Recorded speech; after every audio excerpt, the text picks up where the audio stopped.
സ്നേഹപൂർവ്വം ക്ഷമ സീരിയലിൻ്റെ ലേറ്റസ്റ്റ് എപ്പിസോഡിൻ്റെ റിവ്യൂയിലേക്ക് എല്ലാവർക്കും സ്വാഗതം. അങ്ങനെ രാധിക തിരിച്ചു വരുന്നത് കാണുമ്പോൾ മുത്തശ്ശി ഓരോ വാക്കുകളൊക്കെ പറഞ്ഞ് രാധികയെ വേദനിപ്പിക്കുവാണ്. എന്തിനാടി നീ ഇങ്ങോട്ട് കയറി വന്നത്? നീ വരുന്ന വഴിക്ക് കുളവും കായലും ഒന്നും കണ്ടില്ലായിരുന്നോ? അവിടെ എവിടെയെങ്കിലും പോയി ചത്തൂടായിരുന്നോ നിനക്ക്? ഇനി ഈ വീട്ടിലുള്ളവരെ കൂടി നാറ്റിക്കാനായിട്ട് കയറി വന്നിരിക്കുവാണ് അവൾ. നിൻ്റെ വൃത്തികെട്ട സ്വഭാവം കൊണ്ട് തന്നെയാണല്ലോ നിന്നെ ഇത്ര നാൾ തലയും കയറ്റി വെച്ചവരെ തന്നെ നിന്നെ അവിടെ നടിച്ച് പുറത്താക്കിയത്. നിൻ്റെ ഈ വൃത്തികെട്ട മുഖം കണ്ടാലേ കാലക്കേട് തുടങ്ങും. ഈ സമയം യശോദ അമ്മേ ഒന്ന് നിർത്തുന്നുണ്ടോ എന്നും പറഞ്ഞ് അമ്മയോട് ദേഷ്യപ്പെടുവാണ്. എന്നിട്ട് രാധികയെ വിളിക്കുക. രാധികയെ വാ മോളെ എന്നും പറഞ്ഞ് രാധികയെ ചേർത്ത് പിടിക്കുവാണ് കേട്ടോ. അന്നേരം മുത്തശ്ശി പറയുക, ഓ ചെല്ലടി ചെല്ല്, ചേർത്ത് പിടിക്കുന്നീ. എന്താണെങ്കിലും ഞാനിതൊന്ന് ആഘോഷിക്കാൻ പോകുക. ഇവളെ എല്ലാവരുടെ മുമ്പിൽ നാണം കെട്ടും. എല്ലാവരും കൂടി ഇറക്കി വിട്ടതല്ലേ, എനിക്കെന്താണെങ്കിലും സന്തോഷമായി. ഇത് ഞാൻ മധുരം വെച്ച് തന്നെ ആഘോഷിക്കും. അങ്ങോട്ട് മാറി നിൽക്കടി എന്നും പറഞ്ഞ് മുത്തശ്ശി അകത്തേക്ക് കയറി പോകുവാണ്. ഈ സമയം അമ്മയാണെങ്കിൽ രാധികയെ സമാധാനിപ്പിച്ച് അകത്തേക്ക് കൂട്ടിക്കൊണ്ടു പോകുവാണ് കേട്ടോ. ഇതേസമയം മുത്തശ്ശി അടുക്കളയിലെത്തിയിട്ട് എന്തെങ്കിലുമൊക്കെ ഭക്ഷണം വെക്കാനുണ്ടോ എന്ന് നോക്കുക. ചേട്ടാ ഒന്നും കാണുന്നില്ലല്ലോ, ഇവളിതെവിടെ കൊണ്ടുപോയി വെച്ചത്? മുകളിൽ കൊണ്ടുപോയി വെച്ചിരിക്കുവാണ്. അങ്ങനെ മുത്തശ്ശി മുകളിലിരിക്കുന്ന സാധനങ്ങളൊക്കെ എടുക്കാൻ ശ്രമിക്കുമായിരിക്കും കേട്ടോ. പെട്ടെന്ന് അവിടെ കാല് മടങ്ങി വീഴുവാണ്. അങ്ങനെ വീഴുന്നതും അലറി വിളിച്ച് കരയുവാണ് മുത്തശ്ശി. അയ്യോ ഒന്ന് ഓടി വരണേ, എൻ്റെ നടു പോയേ എന്നൊക്കെ പറഞ്ഞ് ഭയങ്കര കരച്ചിലാണ് കേട്ടോ. ഈ സമയം യശോദ അങ്ങോട്ടേക്ക് ഓടി വരിക. എന്താ എന്താ അമ്മ ഇത്? ഓ ഇനിയിപ്പോൾ എന്താ ഏതാന്ന് ഞാൻ വിശദീകരിച്ചുകൊണ്ടിരിക്കണോ? എന്നെ ഒന്ന് പിടിച്ചെണീപ്പിക്കുക, എൻ്റെ നടു പോയേ എന്നും പറഞ്ഞ് ഭയങ്കര കരച്ചിലാണ്. ഈ സമയം രാധിക അങ്ങോട്ടേക്ക് വരുവാണ്. രാധിക കാണുന്നതും മുത്തശ്ശിക്ക് അങ്ങ് ദേഷ്യം വരുമോ. ഓ ഈ നാശം പിടിച്ചവൾ വന്ന് കയറിയതും കാലിക്കേട് തുടങ്ങി മനുഷ്യന്. എന്താടി നിനക്ക് കണ്ട് തൃപ്തിയായോ? പൊക്കോണെൻ്റെ മുമ്പിൽ നിന്ന്. അങ്ങനെ രാധിക അവിടെ നിന്നും പോകുവാണ്. ഈ സമയം യശോദ മുത്തശ്ശിയോട് പറയണേ, അമ്മേ ഒരു ചെയ്യാൻ തെറ്റാത്ത പാവങ്ങളെ ഓരോന്നൊക്കെ പറഞ്ഞ് അധിക്ഷേപിക്കുകയും കുത്തുവാക്കുകളുണ്ട് നോവിക്കുകയും ചെയ്യുമ്പോൾ ഭഗവാൻ ഇതുപോലെ ഒരു ശിക്ഷ തരുമെന്ന് അമ്മ ഓർക്കണം. ഓ പിന്നെ അവൾ ഓരോന്നൊക്കെ പറഞ്ഞുകൊണ്ട് ഭഗവാൻ എന്നെ നേരിട്ടൊന്ന് ശിക്ഷിച്ചതാണല്ലോ ഇത്. നീ ഒന്നും ദേഷ്യം പിടിപ്പിക്കാതിരിക്കുന്നുണ്ടോ? പിന്നീട് കാണിക്കുന്നത് റൂമിൽ കട്ടിലേക്ക് കിടന്ന് സങ്കടപ്പെട്ട് കരയുന്ന രാധികേനെയാണ് കേട്ടോ. ഈ സമയം യശോദ രാധികയുടെ അരികിലേക്ക് വരിക. മോള് ഈ അമ്മയോട് മാപ്പ് തരണം. ഞാനും കൂടി കാരണമല്ലേ മോൾ ഈ സങ്കടകരമായ കടലിലേക്ക് എടുത്തെറിയപ്പെട്ടത്. അന്നേരം രാധിക ചോദിക്കണേ, അമ്മ എന്നോട് മാപ്പ് ചോദിക്കാനോ? അതും കൂടിയായാൽ എൻ്റെ തകർച്ച പൂർണ്ണമാകും. അതിന് അമ്മ എന്നോട് എന്ത് തെറ്റാ ചെയ്തത്? ഈ സമയം യശോദ പറയണേ, വരൻ നിൻ്റെ കഴുത്തി താലി കെട്ടിയ ആ സമയത്തെങ്കിലും നിനക്ക് എല്ലാ സത്യങ്ങളും എന്നോട് തുറന്ന് പറഞ്ഞുകൂടായിരുന്നോ? നിനക്ക് വരൻ ഇഷ്ടമായിരുന്നെന്ന് എന്നോട് പറഞ്ഞുകൂടായിരുന്നോ? വരൻ നിന്നെയാണ് ആഗ്രഹിച്ചതെന്ന് ഞാൻ അറിഞ്ഞിരുന്നെങ്കിൽ ഒരിക്കലും നിൻ്റെ കഴുത്തിൽ നിന്ന് താലി വാങ്ങി പ്രിയങ്കയുടെ കഴുത്തിലണിയിച്ച് അവളെ കൺമംഗലത്തേക്ക് വിടാൻ ഞാൻ സമ്മതിക്കില്ലായിരുന്നു. ഇതിപ്പോൾ കാര്യങ്ങളെല്ലാം കൈവിട്ടു പോയില്ലേ? ഇപ്പോൾ നമ്മുടെ കയ്യിൽ ഒന്നും നിൽക്കുന്നില്ലല്ലോ മോളെ എന്നൊക്കെ പറഞ്ഞ് യശോദ ആകെ സങ്കടപ്പെടുവാണ്. അന്നേരം രാധിക പറയുവാണ്, എല്ലാം എന്നെ ജനിച്ചിട്ട് ഉപേക്ഷിച്ച് കളഞ്ഞവർ, അവർ കാരണം എൻ്റെ ജീവിതത്തിൽ ഇങ്ങനെയല്ല സംഭവിച്ചത്. ഒരു കുട്ടി പോലും അനാഥയായിട്ട് ജനിക്കാനായിട്ട് പാടില്ല. എന്നെ ജനിപ്പിച്ചവർ എന്നെ ആവശ്യമില്ലാതെ തെരുവിലേക്ക് വലിച്ചെറിഞ്ഞ് കളഞ്ഞെങ്കിലും നിങ്ങളെന്നെ എടുത്തു നടത്തി എനിക്കൊരു ജീവിതം തന്നു. തിരിച്ചറിയുന്ന പ്രായത്തിൽ ആദ്യമായിട്ട് ഒരാളോട് മോഹം തോന്നി. പക്ഷേ ഞാൻ ആശിക്കുന്നതൊന്നും എനിക്ക് കിട്ടാറില്ല. അതിലെനിക്ക് പരാതിയില്ല. എല്ലാം മറന്ന് മുന്നോട്ട് പോയപ്പോഴും വരുൺ എന്നെ സ്നേഹിച്ചു കൊണ്ടേയിരുന്നു. വരുണിൻ്റെ മനസ്സിൽ ആരൊക്കെ എത്രയൊക്കെ നിർബന്ധിച്ചിട്ടും എന്നെ അല്ലാതെ മറ്റൊരു പെൺകുട്ടിയെ കാണാനായിട്ട് പോലും അദ്ദേഹത്തിന് പറ്റുന്നുണ്ടായില്ല. പലതവണ വരുൺ എൻ്റെ അടുത്ത് ഈ കാര്യം പറഞ്ഞപ്പോഴും അതൊന്നും കേട്ട് നിൽക്കാതെ പലതവണ ഒഴിവാക്കാൻ ശ്രമിച്ചു. പക്ഷേ എന്നിട്ടും ഞാൻ തോറ്റുപോയമ്മേ. വരുണിൻ്റെ ആ സ്നേഹത്തിന് മുമ്പിൽ എനിക്ക് പിടിച്ചു നിൽക്കാനായില്ല. അതോടെ ആ വീട്ടുകാരുടെ മുന്നിലും നമ്മുടെ കുടുംബത്തിനും നാണക്കേടുണ്ടാക്കിയിട്ട് എനിക്ക് ഇറങ്ങേണ്ടി വന്നു. എൻ്റെ ജീവിതം ഇങ്ങനെയൊക്കെ ആയിപ്പോയമ്മേ. ഒരൊറ്റ കാര്യം മാത്രം അമ്മ എനിക്ക് വേണ്ടി ചെയ്തു തരുമോ? എന്നെ ജനിപ്പിച്ചവർ പോലും ചെയ്തിട്ടില്ല ആ കാര്യം. അമ്മയെങ്കിലും എന്നെ ഒന്ന് ചെയ്തു താ. എന്നെ എങ്ങനെയെങ്കിലും ഒന്ന് കൊന്നുതാ അമ്മേ. എനിക്കിനി ഇങ്ങനെ ജീവിക്കാൻ വയ്യ എന്നും പറഞ്ഞ് രാധിക യശോദയെ കെട്ടിപ്പിടിച്ച് കരയുവാണ് കേട്ടോ. രാധികയുടെ ആ വാക്കുകളൊക്കെ കേട്ട് ആകെ തകർന്നിരിക്കുവാണ് യശോദയും. മോളെ ധൈര്യമായിട്ടിരിക്കുക. ഭഗവാൻ ഇങ്ങനെയൊക്കെ പരീക്ഷിക്കുന്നത് വെറുതെ ഒന്നും ആയിരിക്കില്ല. ഈ പരീക്ഷണത്തിൻ്റെ ഒടുവിൽ വിധി മോൾക്ക് എന്താണോ കാത്തു വെച്ചിരിക്കുന്നത് അതിനുവേണ്ടി കാത്തിരിക്കണം എൻ്റെ മോള്. അങ്ങനെ പറഞ്ഞ് രാധിക ചേർത്ത് പിടിച്ച് ആശ്വസിപ്പിക്കുവാണ് കേട്ടോ യശോദ. പിന്നീട് കാണിക്കുന്നത് അഖിലിൻ്റെ ഫോട്ടോയ്ക്ക് മുമ്പിൽ പ്രാർത്ഥിച്ചുകൊണ്ടിരിക്കുന്ന ശ്യാമിനെയാണ്. അഖിൽ സാർ, ഇന്ന് നമ്മുടെ മോളുടെ പിറന്നാളാണ്. മ്യൂസിക് സ്കൂളിൽ അവളെ ഞെട്ടിക്കാനായിട്ട് കുറേ സർപ്രൈസുകളും പരിപാടികളൊക്കെ ഞാൻ പ്ലാൻ ചെയ്ത് വെച്ചിട്ടുണ്ട്. അതിനുശേഷം സമയം കിട്ടുവാണെങ്കിൽ അവളെ ഇങ്ങോട്ടും കൊണ്ടുവരണം.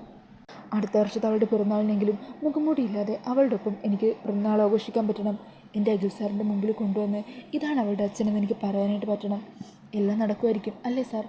എന്താണെങ്കിലും നമ്മുടെ മോളുടെ ജീവിതത്തിൽ ആപത്തും ഇല്ലാതെ അവളെ കാത്തുരക്ഷിക്കാൻ അഖിൽ സാറ് അവളുടെ കൂടെ എന്നും ഉണ്ടാകണം. അങ്ങനെ പ്രാർത്ഥിച്ചൊക്കെ കഴിഞ്ഞ് ശ്യാമ അവിടെ നിന്ന് തിരിഞ്ഞ് നടക്കുമ്പോഴായിരിക്കും കേട്ടോ പെട്ടെന്ന് അവിടെ ഇരുന്ന നിലവിളക്ക് ശ്യാമയുടെ കാല് കൊണ്ട് തന്നെ തട്ടി താഴത്തേക്ക് വീഴുന്നത് അത് കാണുന്നതും ശ്യാമ അങ്ങ് ഭയന്നു പോകുവാണ്. ഈ സമയം അമൃത അങ്ങോട്ടേക്ക് വരിക. എന്തൊറ്റി ശ്യാമേ? ഏട്ടത്തി, ഈ വിളക്ക് തട്ടിമറിഞ്ഞ് വീണുപോയി. എന്തൊരു ദുസൂചന.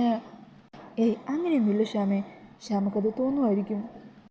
ഇല്ല ഏട്ടത്തി, ഇതുവരെ അഖിൽ സാറിന് മുമ്പിൽ നിന്ന് പ്രാർത്ഥിച്ചിട്ട് പോകുമ്പോൾ എനിക്ക് ഇങ്ങനെ ഒരു ഫീലിംഗ് വന്നിട്ടേ ഇല്ല. എത്ര സങ്കടം ഉണ്ടെങ്കിലും അഖിൽ സാറിന് മുമ്പിൽ നിന്ന് പ്രാർത്ഥിച്ച് കഴിഞ്ഞാൽ എനിക്കൊരു ധൈര്യം കിട്ടാറുള്ളതാണ്. ഇതിപ്പോൾ നമ്മുടെ രാധിക മോൾക്ക് എന്തോ ഒരു കുഴപ്പം സംഭവിച്ചിട്ടുണ്ട്. അതിൻ്റെ സൂചന അഖിൽ സാർ എനിക്ക് തന്നതാണെന്നാണ് തോന്നുന്നത്. ഏട്ടത്തി ഒരു കാര്യം ചെയ്യ്, രാധിക മോളെ ഒന്ന് ഫോണിൽ വിളിച്ച് നോക്ക്. അങ്ങനെ അമൃത രാധികയുടെ ഫോണിലേക്ക് വിളിക്കുവാണ് കേട്ടോ. എന്നാൽ ഫോൺ സ്വിച്ച് ഓഫ് ആണെന്ന് പറയുവാണ്. അതുകൂടി കേൾക്കുന്നതോടെ ശ്യാമ കൂടുതൽ ടെൻഷനാവുക. ഞാൻ പറഞ്ഞില്ല ഏട്ടത്തി, എന്തോ ഒരു കുഴപ്പമുണ്ട്. ഭഗവാനെ, എൻ്റെ മോൾക്ക് എന്തായിരിക്കും സംഭവിച്ചിട്ടുണ്ടാവുക? അന്നേരം അമൃതയാണെങ്കിൽ ശ്യാമെ ആശ്വസിപ്പിക്കുക. ശ്യാമെ, ഇങ്ങനെ ഓരോന്ന് ചിന്തിച്ച് കൂട്ടാതെ, എന്താ കാര്യമെന്ന് നമുക്കറിയില്ലല്ലോ. നമുക്ക് മറ്റാരെങ്കിലും വഴി വിളിച്ച് രാധികയുടെ കാര്യം അന്വേഷിക്കാം. ശ്യാമ സമാധാനത്തോടിരിക്കുക എന്ന് പറഞ്ഞ് ശ്യാമയെ ആശ്വസിപ്പിക്കുവാണ്. പിന്നീട് കാണിക്കുന്നത് രാധികയുടെ കാര്യം ഓർത്ത് വിഷമത്തോടെ ഇരിക്കുന്ന വരുണിനെയാണ്ടോ. ഈ സമയം പ്രിയങ്കയാണെങ്കിൽ വരുണിനെ ഒന്നുകൂടി ഒന്ന് പുകക്കാമെന്ന് വിചാരിച്ച് വരുണിൻ്റെ അരികിലേക്ക് എത്തുക. എന്താ, കാമുകി നഷ്ടപ്പെട്ടു പോയ വിഷമത്തിലിരിക്കുവാണോ കാമുകൻ? അന്നേരം വരുൺ പ്രിയങ്കയോട് പൊട്ടിത്തെറിക്കണേ. അതെ, അവളെൻ്റെ കാമുകിയല്ല, എൻ്റെ ഭാര്യയാണ്. എൻ്റെ ഭാര്യ എന്നിൽ നിന്ന് അകന്നു പോകുമ്പോൾ എനിക്ക് ചെറിയ വിഷമമൊക്കെ ഉണ്ടാവും. അതൊക്കെ ഞാൻ നിന്നെ ബോധിപ്പിക്കണമെന്നുണ്ടോ?